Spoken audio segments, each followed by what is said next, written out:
शाक, आपको कुछ खट्टा मीठा या चटपटा खाने का मन कर रहा है क्या?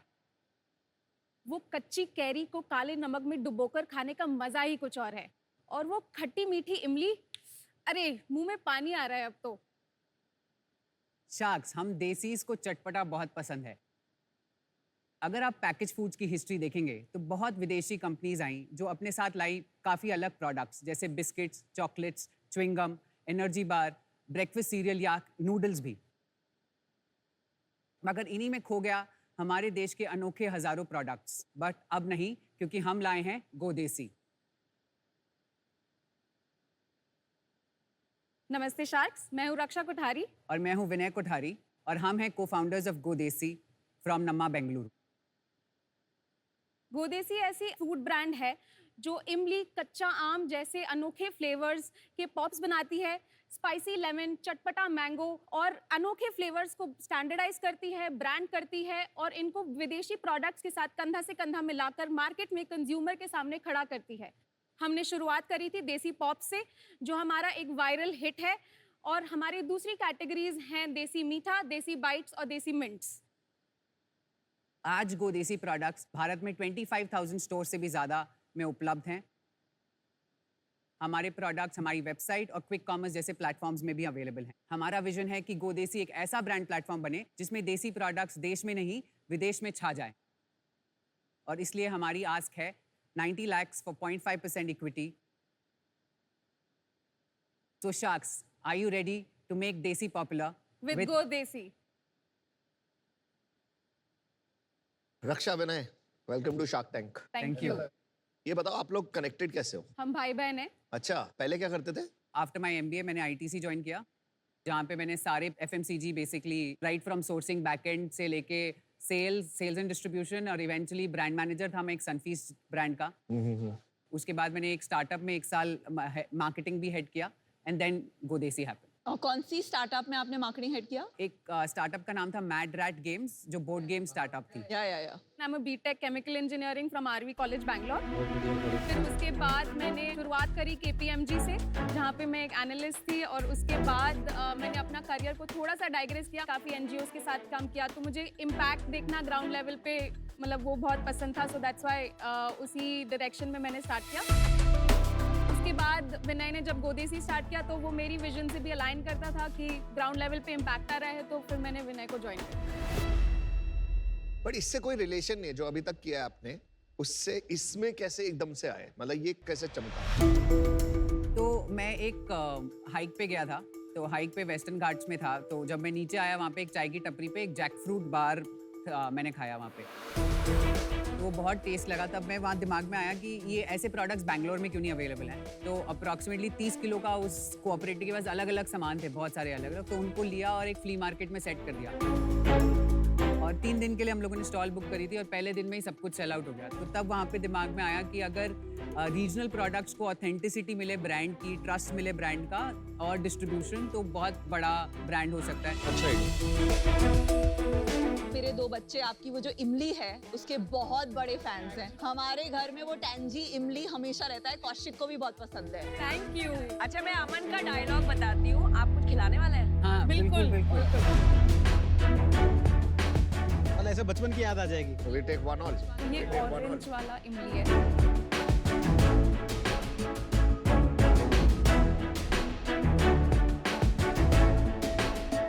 ये ड्राई फ्रूट बर्फी है और ये मीठा पान है। अरे ड्राई फ्रूट मत लॉन्च करो, मेरा कैटेगरी है। ये बर्फी है बस।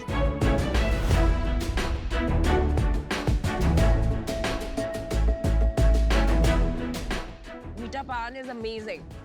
और इसमें कोई रिफाइंड शुगर नहीं है। इसमें इतना लाल है, कलर डाला है? नहीं, ये डेट्स के कलर आता है। इतना लाल? हाँ। बचपन की चीज को आपने वेल पैकेज्ड और ब्रांड कर दिया उसका। या एंड इसका प्राइस पॉइंट बहुत अच्छा है, 5 रुपए। तभी आप इतने सारे जनरल ट्रेड स्टोर्स में बेच पा रहे हो, क्योंकि 5 रुपए तो बहुत इंपॉर्टेंट है। अच्छी है, बहुत अच्छी। Thank you. Very good. तो विनय, ये 5 रुपए का SKU है, तो ई-कॉमर्स में ऑब्वियसली तो लॉजिस्टिक्स मेक वर्क करने के लिए आप कितना पैक ऑफ मल्टी पैक बेचते हैं, बॉक्स बेचते हैं? हाँ 50 पीसेस का पैक जाता है 5 into 5 रुपीज, so 250 रुपीज का। तो 250 का टिक नहीं। राइट, इमली का शेल्फ लाइफ क्या है? 12 महीने। देखो इसमें एक मैंने जो प्रॉब्लम देखा, इसको आपने सील नहीं किया है, करेक्ट। आपने खाली एक नॉट किया है। तो रक्षा आप बताइए, अगर सिर्फ नॉट करने से वो 12 महीने कैसे आ रहे? क्योंकि there is a lot of air going and coming out, क्योंकि सील नहीं हो रहा प्रोडक्ट। So good question. तो मैं इसका आंसर 2 पार्ट में देती हूँ। इसकी जो प्रोडक्ट की स्टेबिलिटी है वो उसके इंग्रेडिएंट से पता चलती है। तो इसमें जो टैमरिंड है और जो बाकी मिर्च है और जो थोड़ा सा नमक है, वो ही इसका नेचुरल प्रिजर्वेटिव होता है और इसी से ये 12 महीने का शेल्फ लाइफ इसको आराम से रख सकते हैं बिना कोई इन्फेस्टेशन से या माइक्रोबियल ग्रोथ से। जो दूसरा हमने यही प्रॉब्लम को सॉल्व करने के लिए हमने लड़ी भी लॉन्च की थी, जो आप यहाँ पे देख रहे हैं, जो कम्प्लीटली लॉलीपॉप फॉर्मेट में आती है। ये वाले, हाँ, अब ये लॉलीपॉप ये कंप्लीटली सील हो गई है, इससे हमारा डिस्ट्रीब्यूशन भी बहुत बढ़ रहा है। ये परफेक्ट है आपके लिए। आई थिंक आपको इसको ज्यादा फोकस करना चाहिए। ये बहुत अच्छा सोल्यूशन है। ब्रेक करिए ना, डिस्ट्रीब्यूटर रिटेलर कितना मार्जिन देते हैं आप? रिटेलर को हम लोग 20% के आसपास देते हैं, डिस्ट्रीब्यूटर प्लस सुपर स्टॉक के अराउंड 10 to 15%। तो ऑन एमआरपी देते हैं या ऑन कॉस्ट देते हैं आप? ऑन एमआरपी है। कंपटीशन कौन है? ऑर्गेनाइज्ड प्लेयर नहीं है, रीजनल ब्रांड्स हैं। क्यों नहीं है? आई थिंक क्योंकि जो बैकएंड और जो कॉटेज इंडस्ट्री जो ये प्रोडक्ट्स चालू हुए थे, इनको स्टैंडर्डाइज करना और इनको स्केल करना डिफिकल्ट है। मैन्युफैक्चरिंग के बारे में बताओ तो समझ आएगा थोड़ा कि कॉटेज इंडस्ट्री क्या होती है। आपका खुद का है ना मैन्युफैक्चरिंग? हाँ जी, हमारी खुद की मैन्युफैक्चरिंग है। Amazing. सीरा बैंगलोर से 130 किलोमीटर की दूरी पे है और यहाँ के एक छोटे से गांव मननगी ग्रामा में हमारे 2 यूनिट है, जहाँ पे हम 3 लाख पॉप्स डेली बनाते हैं। तो इसके 2 मेन जो रॉ मटेरियल, एक है टैमरिंड और एक है जैगरी।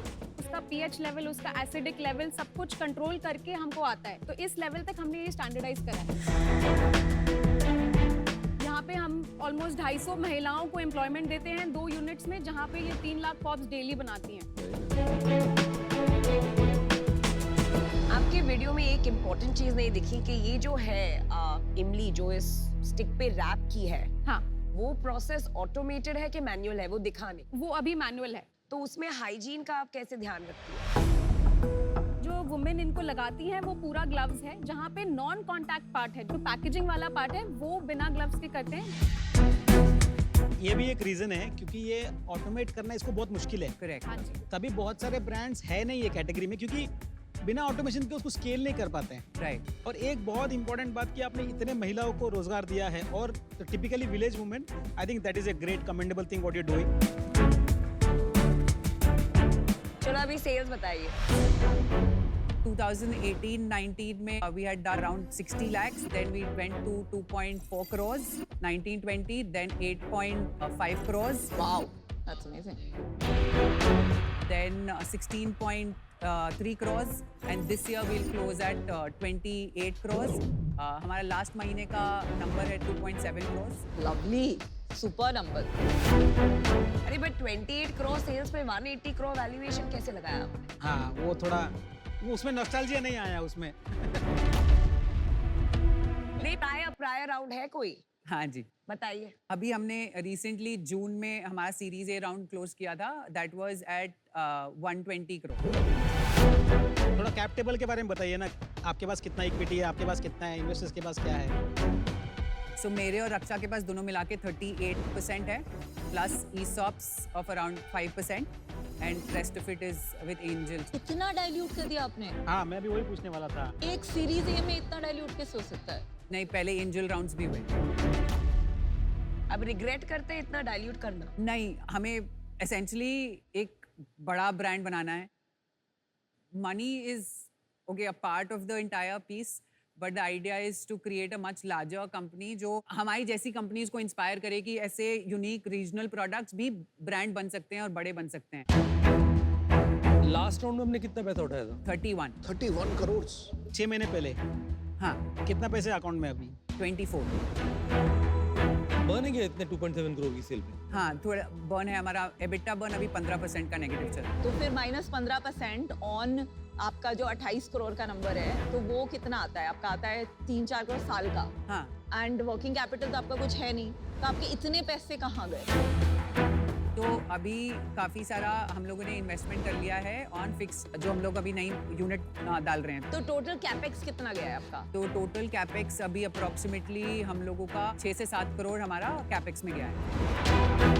देखो मैंने और एक क्या है, अभी इतना कैपिटल रेज करके आप उसको कैपेक्स में डाल रहे हो, उससे अच्छा आप मल्टीपल माइक्रो यूनिट खोल सकते हो पैन इंडिया, तो आप मार्केट से क्लोजर भी हो सकते हो, क्योंकि आपका 5 रुपए वाला प्रोडक्ट है, कॉस्ट ऑफ ट्रांसपोर्टेशन आपका बचेगा। Very valid point. हम लोग अभी जो बेसिकली जो यूनिट लगा रहे हैं वो साउथ के लिए लगा रहे हैं। एज जैसे जैसे हम लोग वेस्ट नॉर्थ ईस्ट में बड़े होंगे तो हम लोग वहाँ पे भी यूनिट लगाएंगे, और अगर ज़रूरत पड़ेगी कोई स्पेसिफिक लोकेशंस के पास यूनिट लगाना, definitely that idea make sense. Raksha Vinay, आपके पास खाली 38% है, बहुत कम है बॉस। आपके पास स्टेक बचा ही नहीं। अगर आगे भी डाइल्यूशन करनी पड़ेगी ना तो आप इवेंचुअली ना बहुत कम हो जाएगा। प्रोडक्ट बेस्ड कंपनी में इतना कम स्टेक मतलब मैंने कभी देखा है। I feel there is something not right there. Secondly, around 30 to 50 crore valuation में मैं कंफर्टेबल होता इसमें इन्वेस्ट करने में, but I don't want to negotiate so much, क्योंकि आपका भी एंटी डाइल्यूशन क्लॉज वगैरह होगा दूसरे इन्वेस्टर्स के साथ। So unfortunately I will be out. मुझे प्रोडक्ट बहुत पसंद आया। स्केलेबिलिटी में थोड़ी चिंता है और प्रॉफिटेबिलिटी में बहुत ज़्यादा चिंता है। And as Aman was saying कि भाई कैप टेबल थोड़ा अभी अब ऐसा लग रहा है कि भाई आपके पास लेस देन 50% है, तो वो बहुत कॉन्फिडेंस थ्रो नहीं करता एनी इनकमिंग इन्वेस्टर के ऊपर। If you can talk on the valuation, I am very keen to invest, but to invest at say 180 crore ask, I think very difficult. देखिए, एक तो मैंने आपको बताया मैं पहले से कंज्यूमर हूँ इस प्रोडक्ट की। मुझे लगता है ये काफ़ी यूनिक है। आपने ब्रांडिंग पे जो काम किया है वो भी बहुत अच्छा है। ये जो 2 पॉइंट्स सब रिपीट कर रहे हैं, ये एग्जैक्टली सेम जर्नी से मैं गुजर चुकी हूँ, तो वो मुझे इतना प्रॉब्लम नहीं लगता है। अगर आप यहाँ से इसको बहुत बड़ा ब्रांड बना सकते हो तो आप फ्यूचर राउंड्स में इंश्योर कर सकते हो कि आप फिर भी IPO तक 25-26% तक रहो। मुझे लगता है ये बहुत बड़ी अपॉर्चुनिटी है। मार्केट साइज तो बड़ा है ही। आई थिंक जो 180 करोड़ है that is out of question, because जितने भी आजकल इस ऐसी कंपनीज में मल्टीपल्स मिल रहे हैं उसके बेसिस पे the best I can offer is a 60 crore valuation, जो मुझे लगता है आपका एंटी डाइल्यूशन है, but you can offer it as an advisory, जहां आप अपने इन्वेस्टर से बात कर सकते हैं कि ये वैल्यू एड शार्प होगी। I would offer you 60 lakhs for 1%. Which is a 60 crore valuation, 30 lakhs in debt at 12%. तो ये मेरी only offer है। People across India will like this. So there is sales growth, but valuation is too rich for me. और I know 120 crores पे आपने peg किया है, so maybe your investors may not agree. So for that reason, I'm out. By the way, आपको share of FMCG चाहिए तो ये एक डील 2 शार्क्स वाली बन सकती है। जो मेरी ऑफर थी वो सेम ऑफर, पर आपके पास एक अल्टरनेटिव है जहां विकास और मैं साथ में आएंगे। हम आपको मिल के देंगे 60 lakhs for 1% and 30 lakhs in debt at 12%. I can add a lot of value because I come from the food background also, and FMCG I think. सबसे बड़ा आपका मार्केट प्लेस कौन था जिस पे आप माल बेचते हो? अभी Amazon 20 लाख है और बाकी सारे क्विक कॉमर्स मिला के अप्रोक्सीमेटली 30-35 लाख। तो अमेजोन पे पिछले 3-4 महीने की ट्रैजेक्टरी क्या है? Amazon अभी हम लोग कैटेगरी लीडर्स हैं, तो जैसे जैसे कैटेगरी वो महीने का 4-5% ग्रोथ हो रहा वो फ्लैट सही है मतलब? है, तो उसमें ज़्यादा ग्रोथ नहीं है Amazon में इतना। यानी कि एक सीमा है ऑनलाइन पे एक्सपैंड करने की, तो आप यहाँ एक्सपैंड नहीं कर पाओगे। अगर मैं आपको क्लियरली बताऊं तो अगर लॉन्ग टर्म में अगर हम इसको 500 करोड़ का ब्रांड देखेंगे तो ऑनलाइन इसका 10% से ज़्यादा नहीं है। Correct, absolutely. तो बेसिकली ऑफलाइन भी आपका फोकस है। देखो मेरे को आप लोग अच्छे लगे, आपका प्रोडक्ट भी काफ़ी टेस्टी लगा रहा था। मुझे लगता है कि आपको क्या फंडिंग मिल गई है और आपको एक रेस में आप भागने की कोशिश कर रहे हो जहाँ पर आपको बहुत जल्दी अपना GMV बढ़ाना है। तो मेरा यही एडवाइस रहेगा कि आप ये मत करो, अपना फंडामेंटल बिजनेस प्रॉफिटेबल बनाने की कोशिश करो। और वैल्यूएशन कहीं से भी समझ में नहीं आ रही। अगर आप लोग इनका ऑफर लोगे तो मैं आप लोगों के साथ जुड़ना चाहूंगा क्योंकि वो राइट वैल्यू है। पर पहले हमसे तो पूछो। चलो ना, वही तो पूछ रहा हूँ। अगर तुम लोग, मैं इनके साथ आ सकता हूँ एंड द वैल्यूएशन, बिकॉज वो जस्टिफाइड वैल्यूएशन है, फिर भी पैसा बनने का स्कोप है। हम तीनों की अभी कंबाइंड ऑफर है 90 लाख सो 1.5% और आपको हम हेल्प करेंगे आपकी बोर्ड को कन्विंस करने में। Can we take 2 minutes? Yeah, please. Only 2 minutes. Only 2 minutes. आप तो बिल्कुल लग नहीं रहे हो फर्स्ट टाइम। एग्जैक्टली सिखा दिया हमने। Very good very good. ये कुर्सी का कमाल है। अनुपम बात अरे हाँ अनुपम की कुर्सी। मित्तल साहब की कुर्सी है तो फिर मान रखना पड़ेगा। अपने आप ही एम्पावरमेंट आ जाती है।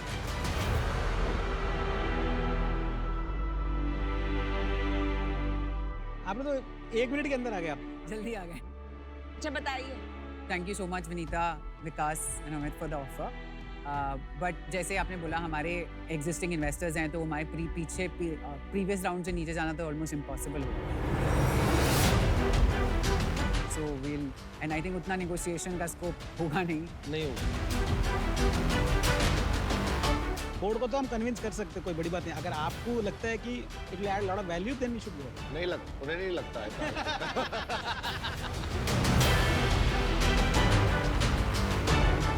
चलो, आपने final answer? I think no will not be able to. Okay, thank you. Thank you. Go Desi to the world. Yes. Yes.